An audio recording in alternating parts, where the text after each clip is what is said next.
నరసాపురం నియోజకవర్గాన్ని అభివృద్ధి పదంలో నడిపిస్తానని పశ్చిమ గోదావరి జిల్లా నరసాపురం ఎమ్మెల్యే బొమ్మిడి నాయకర్ చెప్పారు. పట్టణంలోని వాటర్ ప్లాంట్ను ఆయన ఆకస్మికంగా సందర్శించి నీటి శుద్ధిని పరిశీలించారు. అనంతరం మీడియాతో మాట్లాడుతూ శిథిలావస్థకు చేరిన ఈ ప్లాంట్ స్థానంలో కొత్తది నిర్మించి ప్రజలకు స్వచ్ఛమైన నీరందిస్తామని హామీ ఇచ్చారు. నరసాపురం పట్టణంలో గతంలో ఉన్న ప్రదేశంలోనే అన్నా క్యాంటీన్ ఏర్పాటు చేస్తామన్నారు. ప్రస్తుతం పోలీస్ సర్కిల్ కార్యాలయంగా ఉన్నప్పటికీ దానిని ఖాళీ చేయిస్తామన్నారు.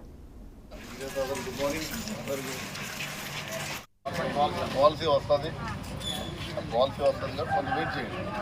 అందరికీ కూడా ఎవరైతే మీరు ఇలా నష్టపోయారో వాళ్ళందరికీ కూడా పెన్షన్ వచ్చేది.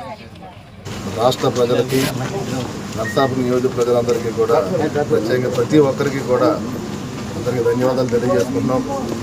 మరి ఏదైతే 2024 సార్వత్రిక ఎన్నికల్లో రాష్ట్ర వ్యాప్తంగా మరి కూటమికి ప్రజలందరూ కూడా అవకాశం కల్పించడం జరిగింది.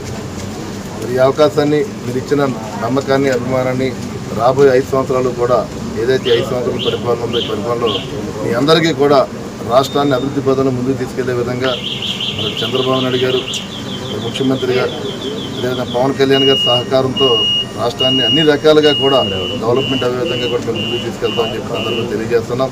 అయితే నియోజకవర్గ ప్రజలు కూడా నరసాపురం నియోజకవర్గం నుంచి గతంలో నరసాపురం రాజకీయ చరిత్రలో లేని విధంగా మరి ప్రజలందరూ కూడా 50,000 ఓట్ల మెజార్టీని గెలిపించడం జరిగింది.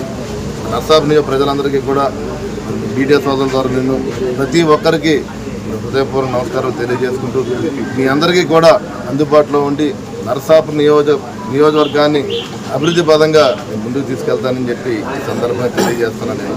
అదేవిధంగా నరసాపురం పార్లమెంట్ నుంచి మరి బీజేపీకి శ్రీనివాసవరం గారికి కూడా ఇచ్చారు. మరి ఆయన కూడా ఎంపీగా కూడా మరి మంచి మెజార్టీ తోటి నరసాపురం పార్లమెంట్ ప్రజలందరూ కూడా గెలిపించుకోవడం మంచి శుభపరిణామంగా నేను తెలియజేస్తున్నాను. తిరుపతి నుండి ఇండిగో విమానంలో విశాఖ విమానాశ్రయానికి చేరుకున్నారు.